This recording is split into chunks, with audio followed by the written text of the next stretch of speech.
In this episode, Ryan and I discuss premium equaling income, and then we wind up talking an awful lot about HELOCs, first position, second position, leverage, arbitrage, and we had fun doing it. I hope you enjoy. All right, welcome to the Banking with Life podcast. My name is James Neathery. And I'm your co-host, Ryan Griggs. And we're just having fun talking like we always do, and we appreciate you listening in. What are we going to talk about? What do you want to talk about? Well, so we do have a topic for the day, but I do want to make a little point here that now that the podcast is, what are we, at least 15 episodes in. Who knows by the time this one gets out? Well, yeah, but they're not all released. Right. Oh, but by the time they hear this, it will be released. Yeah. Okay, yeah, sure. So we're starting to get going. I think people are starting to get an idea of how we discuss things. And if you haven't noticed, we're not very politically correct. So it can happen that I vote. I mean, who's gonna pay the roads? I don't know, but it can happen that people get offended, or they, oh my gosh, we might touch third rails, but yeah, that's gonna happen. So, just a little public service announcement. We barely touch third rails. I mean, I have some third rail thoughts and content. But yes. for what we do talk about, we do talk about some of the third rails and maybe some of the things that aren't talked about that should be. Right. So hopefully that's the goal. But no one should. Are you saying people get angry, or what are you saying? I just, there's the occasional comments, the emails sometimes, right? We're both pretty direct and forward about what we're thinking, and it might come off as like the only what we say is true and everything else is wrong, but might be the case, might not be, but that's not necessarily the case. What I'm trying to say. You're trying to be offended if we offend you, I think. I mean, you're a nice guy. I like that. Yeah. I'm a nice guy, and it's most of the time. Love, peace, and chicken grease. We love everyone. But yes, okay. So today the topic and assume angelic intentions. Right. So, and I got to say, most of the comments are very, very cool. If you have a comment that's ugly, you don't have to agree with us, but you can disagree with us, and perfect. Just do it quietly. No, but if you're ugly about it, I mean, we will. I'll mute you. I mean, I'll take it off and mute because I'm not interested in. Yeah. I'm interested in conveying good ideas and iron sharpens iron, but it is cool. Some of the comments a lot of it is pretty laudatory. They're nice about it. They're very nice. Yeah. Yeah, and they don't necessarily even the backhanded compliments are, they can't help themselves but get a little dig in, but the general tone is nice. Sure. So, I mean, our general tone is nice. It's direct, but and maybe a little bit passionate sometimes. A little bit. I convey everything in complete calmness. Yeah, sure.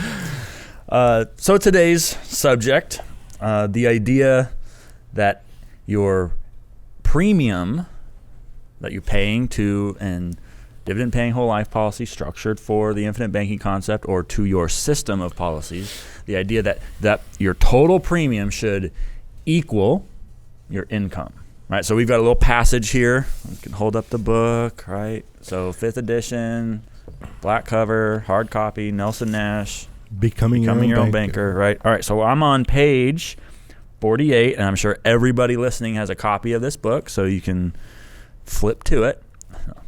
Sort of kidding, but not really. All right, but page 48. I'm confused. This section is called Expanding the System to Accommodate All Income. And so I'm going to read this little passage, because this is where this question comes from, and then we can break it down. So he says, "It always sounds a bit strange to people when I say premiums and income should match. Let's start with a very basic fact. Doesn't all your money go to somebody else's bank now? When you get your paycheck, what do you do with it? Right, you deposit it in someone else's bank.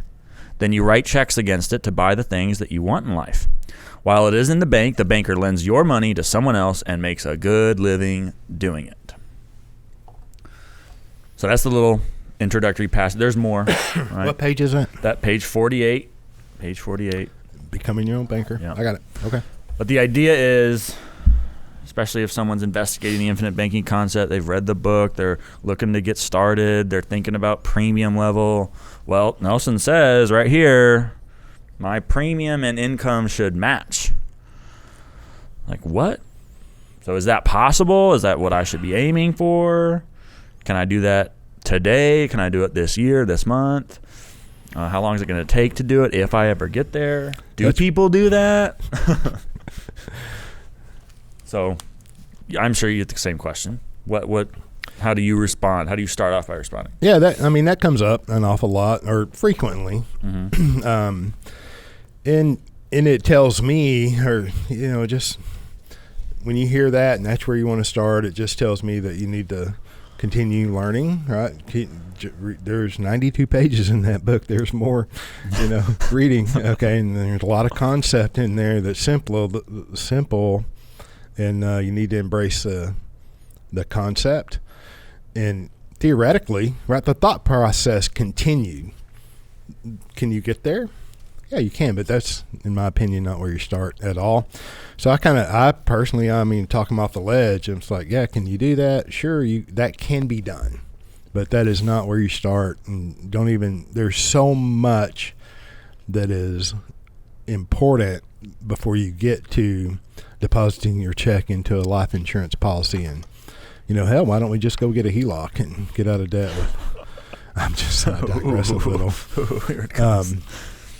Well, I'll point out where this is situated in the book, right? So it's in part 3. It's right after Nelson has discussed the various methods of acquiring the use of an automobile, right? We've methods A through E, paying cash, the CD method, leasing, paying cash, the IBC method. So he's just gone through all of that. And then there's this additional note, and it's short, only 2 pages, really like 1 and a quarter, if that. Yeah. That's, in my mind, meant to fulfill what he wanted to accomplish, which was adding scale, right? So Nelson had said to us many times that, he just discovered that your need for finance is greater than your need for death benefit, and understood the idea of dividend paying whole life and added scale. All right. So I think I kind of see that here. It's like, okay, if we can fully get into the idea of becoming your own banker, well then, yeah, we would want as much of what's coming into us to go to the individual's bank, right? So I get it. I get that people want to do it, and sure, it's actually pretty frequent that an individual who wants to do infinite banking, who's listened to probably this podcast, read the book, wants to pay so much in premium on their first policy that the life insurance company says, hey, slow down. What are you Jack? doing? Yeah. What are you doing? Right. So y'all going to kill that boy? So there is financial underwriting when you're applying for a life insurance policy, and the companies do restrict how much premium they'll let an individual pay. And guess what? It's less than 100%. Every time. It's less than 100% of your income. So you're not going to get there, even if you wanted to, if you and could. People ask, well, what would need to be in place? What would need to happen to get to that point? Well, a lot of time would have to go by, right? This is something that you can potentially get to down the line. You have to have tremendous control over your cash flow, both incoming and outgoing. Right? You need to be able to control when you make payments on things like maybe it's the mortgage, maybe it's whatever other sort of business expense you might have on a month-to-month, or whatever the frequency at which these bills come due. You got to have a lot of control over that, right? So that you can so that you have the time to make the premium payment, accumulate the cash value, borrow against it, receive the policy loan, and make that payment. Right? So that requires a lot of control over your outflow. Most people just don't have that because it's not taught. That's something that you might want to control. And then you've also got to have a lot of control over your income and when you receive it, so that you can make the premium payments that you want to make. Right? So just saying, there's a lot that has to come into place that's unseen, that's unspoken, before you can get to that level. But I commend that desire to want to pay as much premium as possible. I get that for sure. You can't have too much capital. Tell people that all the time. And I just ask the question, can you have too much capital? No, you can't. Right. And you can't, and that's true. Can't have too much capital because everybody underestimates their need for finance, their need for access to capital, right? It's infinite. Where'd that word come from, right? So you have a unlimited need for capital, which means you have an unlimited need to pay premium. The only way to build that capital, to build the cash value, is to pay the premium. So really, at the end of the day, the problem is your income's too low. Is that the problem? You and me and everybody needs to go make some more money. Oh, practice capitalism. Absolutely. Sorry. And that's another, and we just did a episode on simplicity, and that is one of the nice things that falls out. Like once you fully understood infinite banking, it's like, oh, you're saying all I have to go do is use my God-given abilities and talents to go generate as much value for other people as possible in order to generate as much revenue as possible, and I just got to put as much of that into my own system as I can. Got to go somewhere. That's your money must reside somewhere. Right. Yeah. So I get it. I understand it. It takes time. A lot has to be in place before you get to that point. And you'll find out as you're talking with someone who hopefully has fully understood and practices the infinite banking concept, has gone through the Nelson Nash Institute practitioner program, right? When you talk to that individual, you'll work through what the right premium level is to start at, right? But suffice to say, it's less than 100%. Yeah, you're not going to start there from underwriting, and even really conceptually, it's hard to. And that's okay. And then I tell people, look, we want greater than zero, right? More capital than you had yesterday is the goal, right? And so we've got some people who are young, they may have limited income generating ability, or maybe they have a family obligations. They have to make substantial payments for whatever might be medical expense, what have you. Certain people are only able to pay so much in premium, and that's fine, right? People ask, are there minimums or are there maximums? And it's like, no, not really. We want to capture as much of your cash flow to accumulate as much capital as possible within the logistics of your situation, right? So that we don't make things too difficult or leave you without the liquidity you might need to make one of these monthly expenses, right? And you work that out. You work that out in conversation with a qualified practitioner. And I admire the desire to want to channel all of your income into premium. I mean, that's cool. And we're going to find out how legitimate that desire is when it comes time to write the check. Separates the men from the boys. It's all conversation until it's time to write the check. See those numbers and that bank account go down, right? And it takes some time to build up that cash value. It's not going to happen overnight, right? So it's anyway. Very good. Well, let's talk about that, or continue to talk about that. I mean, that's what we're talking about. And I agree with you. I think that was a continuation of a thought process, and I mean, it's a natural, just further out the concept. You take the concept to its nth degree. The premium and income should equal. I asked Nelson one time about that several years ago, and I'm like, Nelson, about this premium, income equaling premium. How do you even do that? And I'm perplexed. How do you do that? It's a legitimate question. It's a legitimate theory. It's a legitimate expansion of the infinite banking concept. But how do you do that? And he said, well, James, if the dividend is being applied to the PUA, or actually first he said, James, that dividend being applied to the PUA, is that premium? And I said, yes. Okay. Here, if I got to back up. I asked him about that. He said I was wrong. I said, Nelson, how does this premium in income equal? How can my income equal premium? How do you get there? And he said, well, your premium should exceed your income. Say that one more time. Your premium should exceed your income. Okay, so I'm trying to wrap my mind around. Going, what? No question. So I'm trying to wrap my mind around that, and then he's like, oh, dumps it. No, your premium should exceed your income. And then I'm like, well, how is that even possible? How do you get there? And then he said, well, the dividend being applied to the LPUA, is that dividend premium to that policy? And I said, yes. He's like, okay. I'm like, okay, that's legitimate. So, and I want to say that that's the correct direction. That is not where you start. Nelson had 49 policies before he graduated, right? And I mean, he accumulated, he funded, he purchased, he went through underwriting, he bought, 49 policies, and he couldn't get that done with one policy.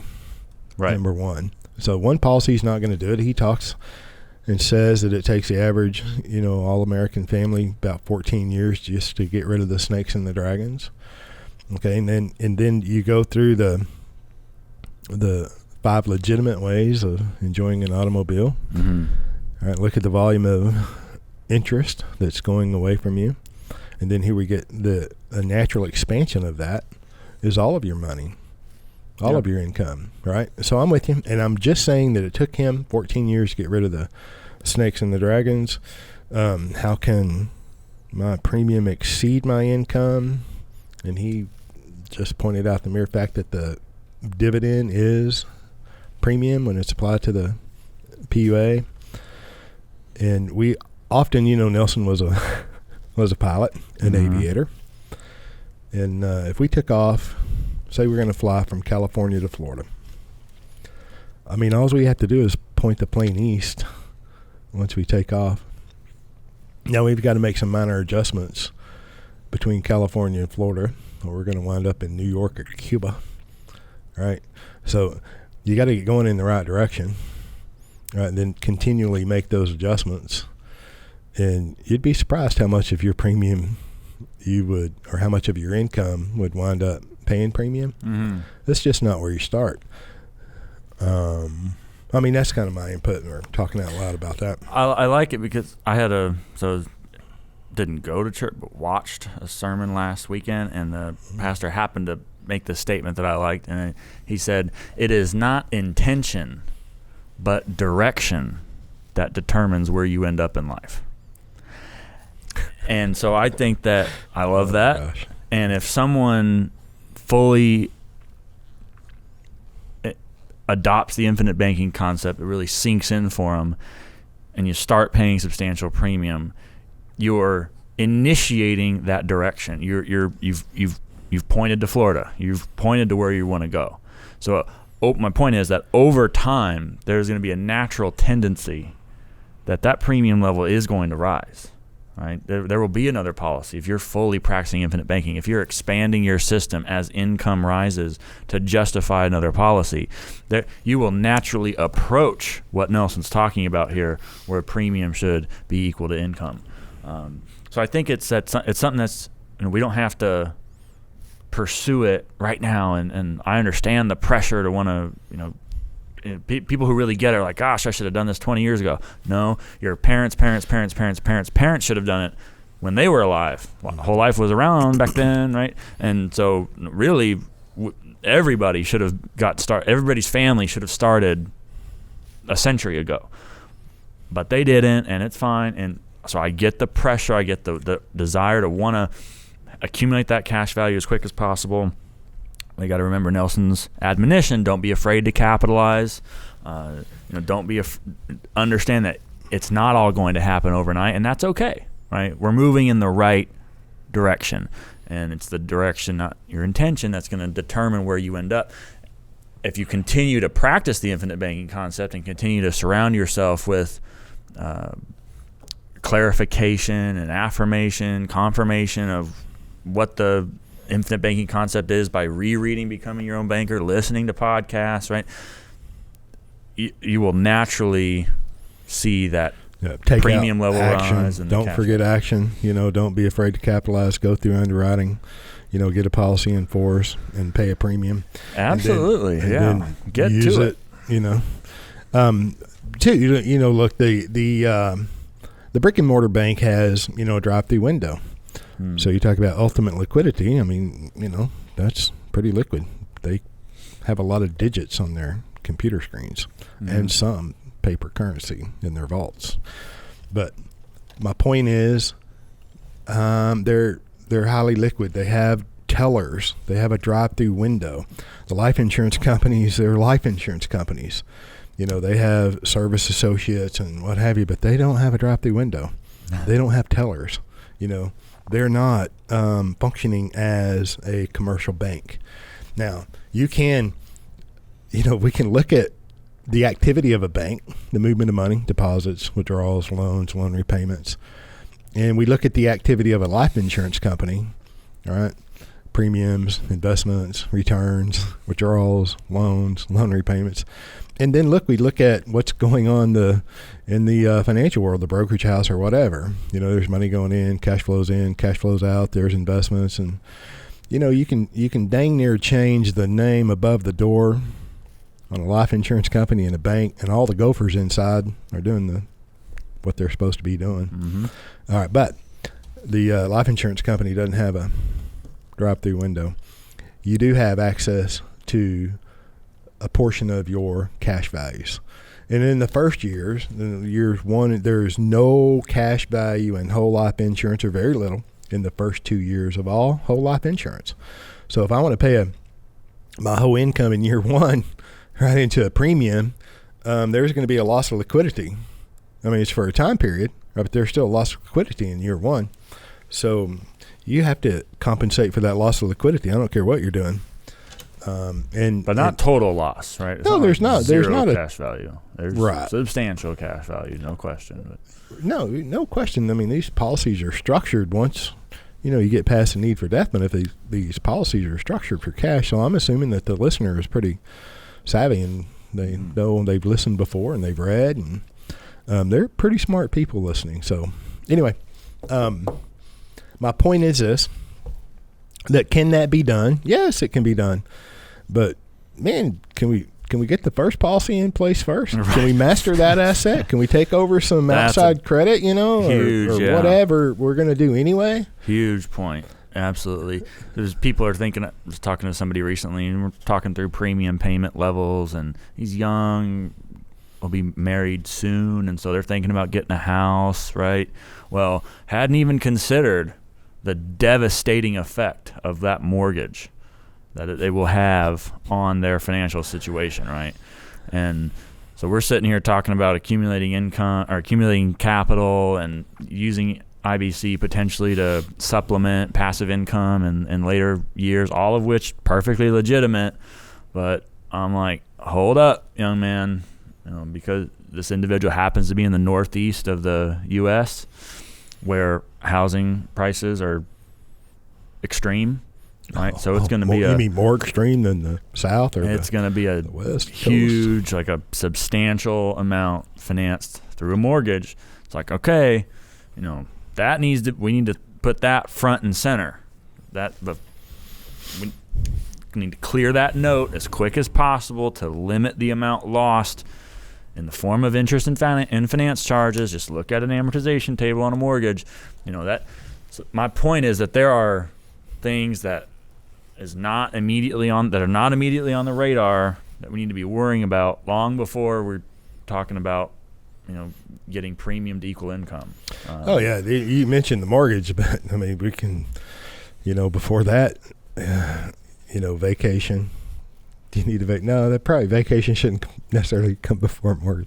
Automobiles, you need to drive somewhere to exchange all your hard work and God-given abilities and talents and intellect and experience for that income that you're going to shovel over to the mortgage lender. Mm-hmm. But maybe access to capital. Maybe I need a 6 month or 3 months or however much liquid, that whatever dollar amount that may be. How about we accumulate capital first, right? Somewhere that's for our benefit today and in the future. And then, okay, now that we have access to capital, maybe we have more capital than we typically or did have previously. I think when you have access to capital, it becomes clear how to deploy it and how to utilize it and how to integrate it into everything that you're doing. And mortgage is just one example, real estate, whatever it is. Before we ever get to premium and income equaling, let's get through the discipline of putting a life insurance policy in force that's correctly tailored to us and our family and what it is we're doing. Right. I think it becomes crystal clear on how to, over time, it becomes crystal clear on how to master that asset. How do you like to? I mean, I have clients that they don't want to do anything but watch the cash value pile up, watch the death benefit grow. Yeah, absolutely. Okay. We all have. You put 100 people in the room, they're doing 150 things, and about 90% of them are really cool. That other 10%, they're listening to things they shouldn't, maybe. I don't know. So I'm just saying that can it be done? Yes. Is that the correct direction to go in? Yes. And maybe you change your mind between here and there and don't want to continue down that path, right? That is not where you start. But I see a lot of that. I hear a lot of it quite often because here we are in August. I hope this is released relatively quickly. But there's HELOC is really, I see a lot of that. I mean, we even have a question that we hadn't responded to yet. Hey, Ryan, do you guys carry HELOCs on your mortgages? And is it a first or a second, something like that? And it's like, maybe we need to release the proper categorization of capital. Yeah.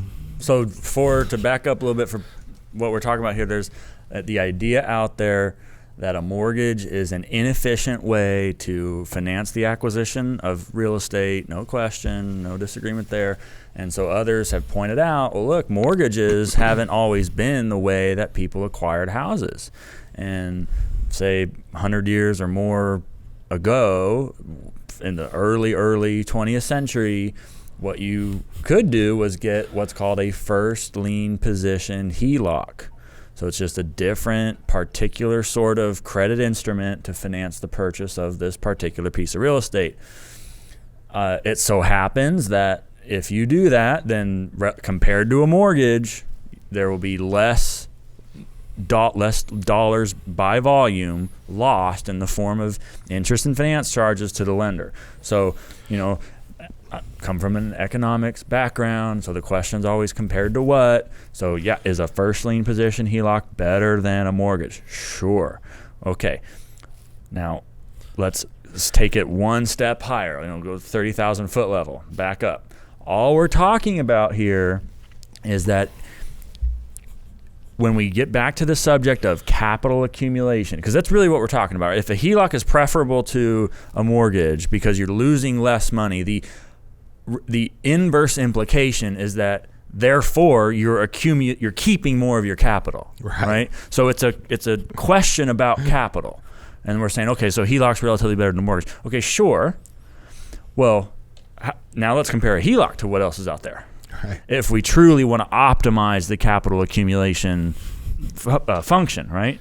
And if we compare a first lien position HELOC to a system of dividend-paying whole life insurance policies built for the infinite banking concept, we end up where we could have started from, which was that the infinite banking concept is the best way, period, bar none, no exceptions. It's the rule, the best way to build and use capital.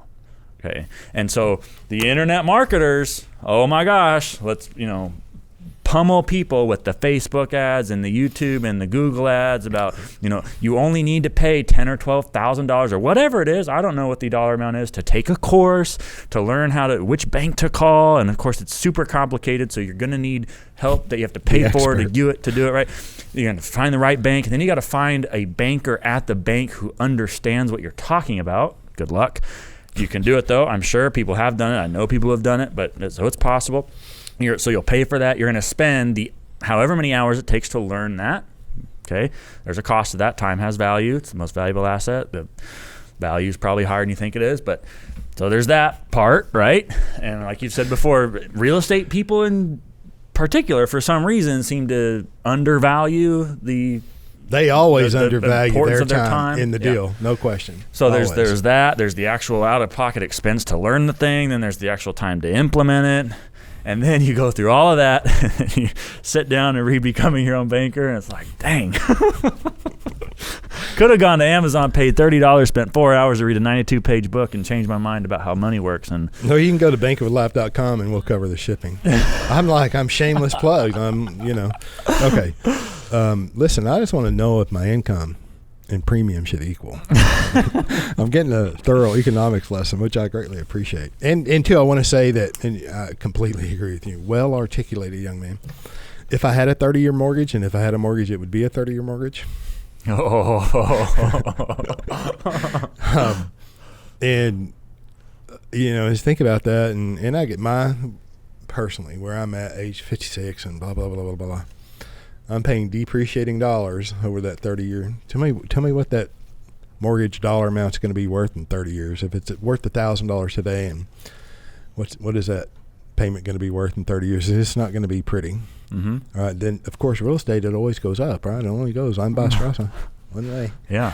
So another feature of why building capital in real estate is per se inferior to dividend paying whole life. There is no upper limit on how far the cash value. Well, okay, say you make it to age 121 and you live to be 121 a day or 122, and so then the life insurance company will send you the check for the death benefit, right? So theoretically, there's an upper limit on how much cash value you could build in one policy. But as soon as you start adding multiple policies, there is no limit on your total accumulated, aggregated amount of cash value that you can have. It's infinite.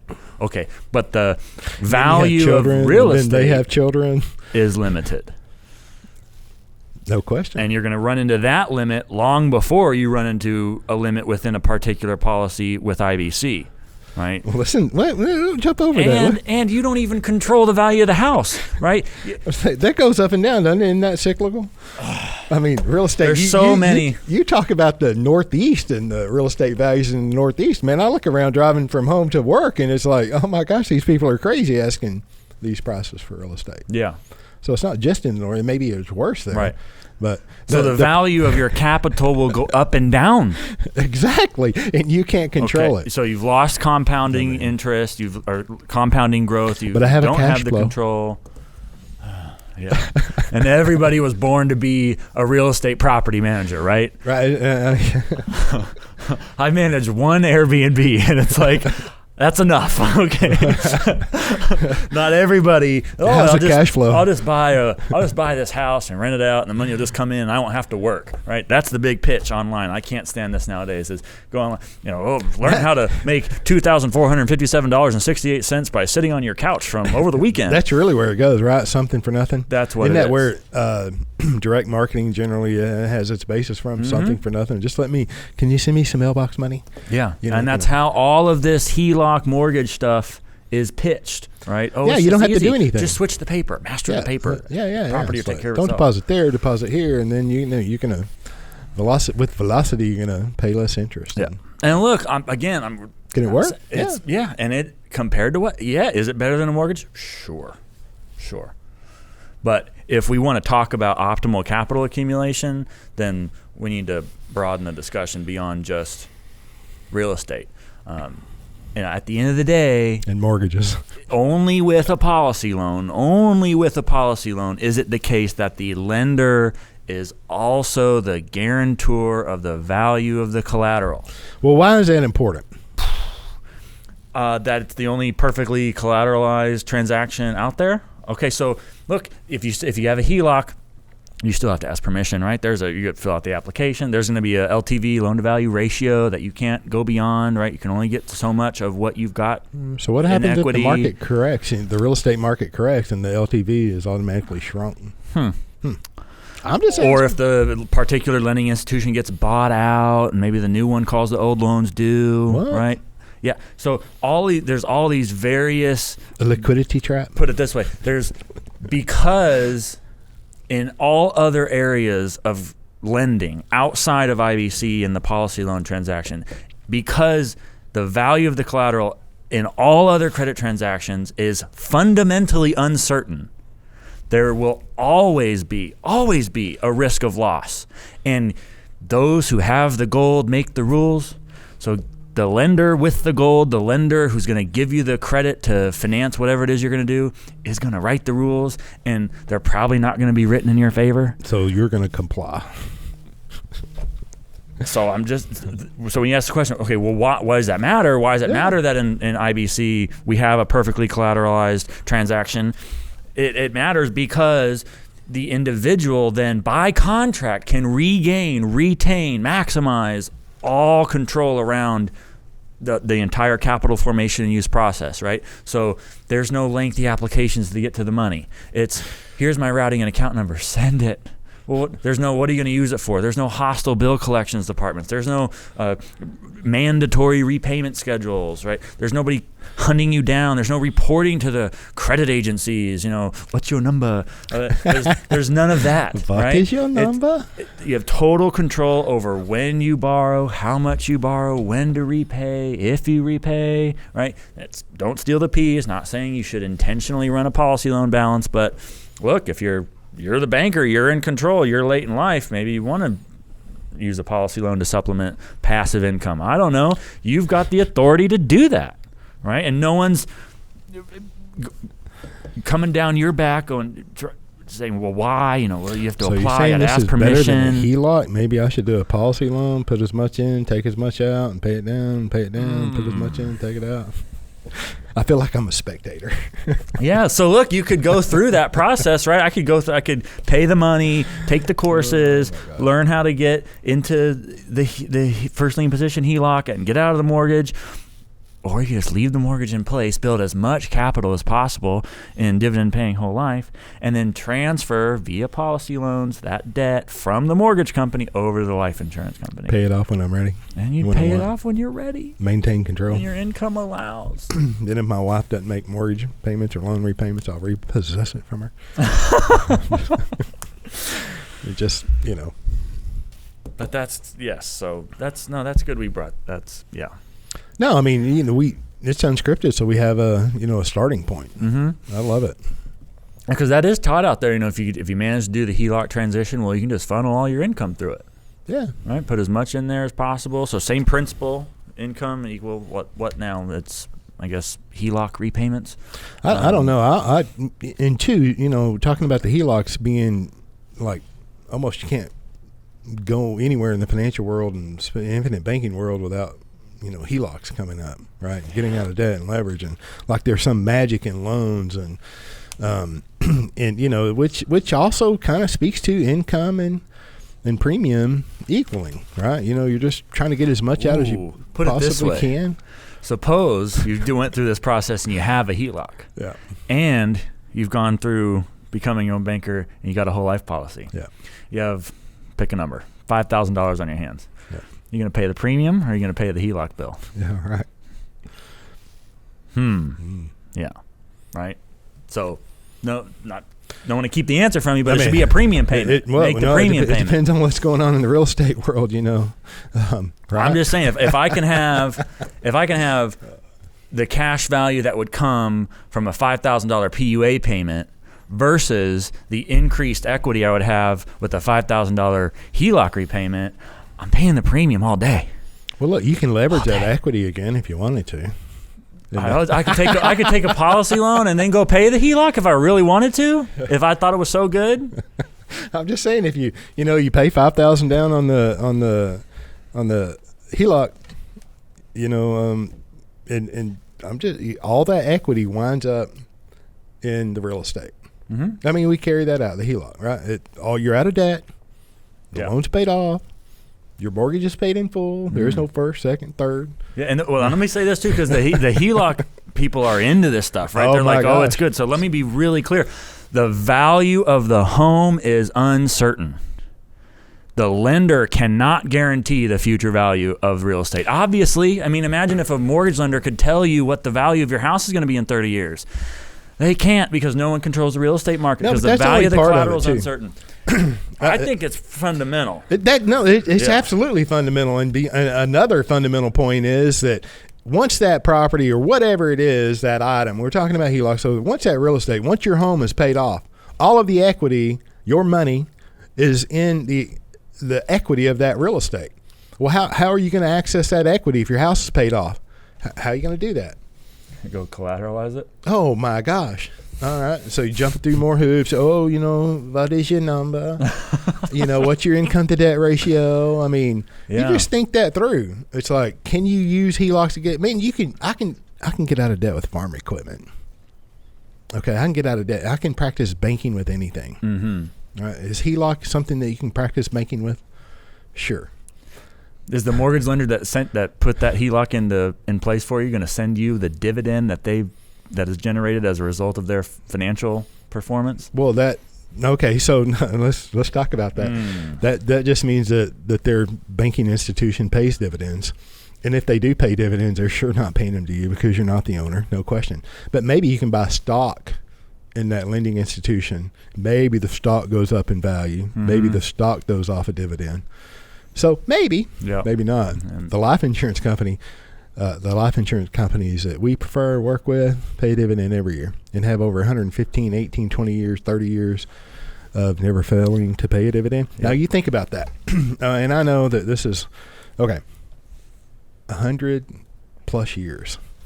That covers the crash of 2008, 2001, the market crashes in the 90s, the 80s, Black Friday, Black Monday, the oil crisis, Vietnam, Korea. I skipped over Afghanistan, but the military-industrial complex had that all figured out now. I mean, by the time they got into Afghanistan, I'm just saying, Korea, World War II, World War I. All right, the market. I don't want to jump over 1929, that constructed crash that they drug out and beat to death, 32 and 33. Mm-hmm. All right, the correction I just seen Bob, he just released an article I haven't read yet. I've seen it this morning. The market correction no one talks about that you don't know about, 1920, 21. Mm-hmm. Right, and then we get to World War I. And the Federal Reserve, 1910, the Panic of 1907, the Panic of 1893. So I'm just saying, these life insurance companies have paid these dividends over a long period of time. Through all of that. All of that.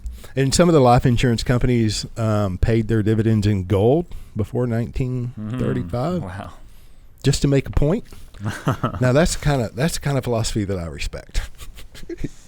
Okay, I digress a little, and but that's the quality of the industry. That's the quality of the particular product, the dividend-paying whole life insurance policy. It's if you think through that whole process of HELOC, you're leveraging an asset and you're taking advantage of arbitrage. That's all you're doing. Yes. Right. The asset is the home. The arbitrage is, the HELOC, the daily rate that you pay against all the other debt that you're paying interest on.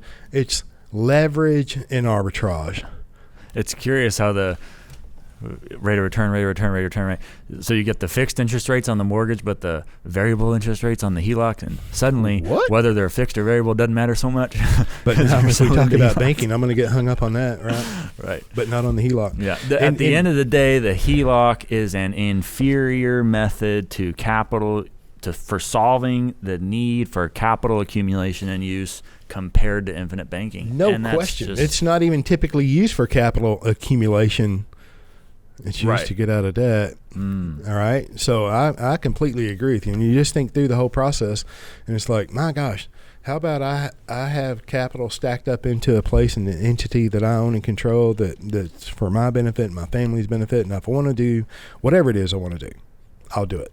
And then I must say, most of the people that buy into that program or it really resonates with them, the HELOC, first position, second position, get out of debt, get out of debt, get out of debt, is there. It's about the same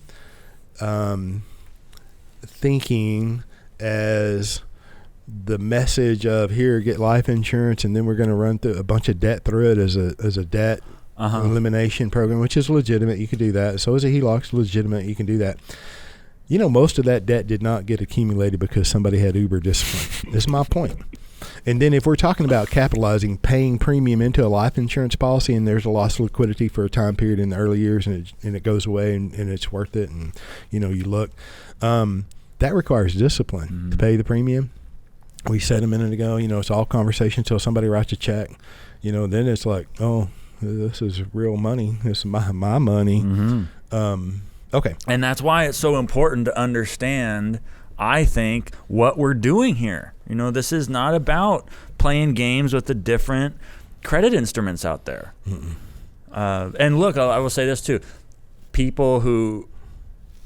There are more people who have been down the HELOC rabbit hole who are friendly to infinite banking than in the normal world out there. So not trying to beat them up per se, but it's certainly frustrating to me when, if you're at an event or you're teaching a class or you're talking to somebody and you hear the excitement go up, oh yeah, the first lien position here, after we've been talking about the best thing in finance, becoming your own banker out there, right? It's like, look, I just wish that we could take it one level higher, look more broadly, and see that what we're doing here is optimizing our capital formation and use, and becoming your own banker. And you're not becoming your own banker.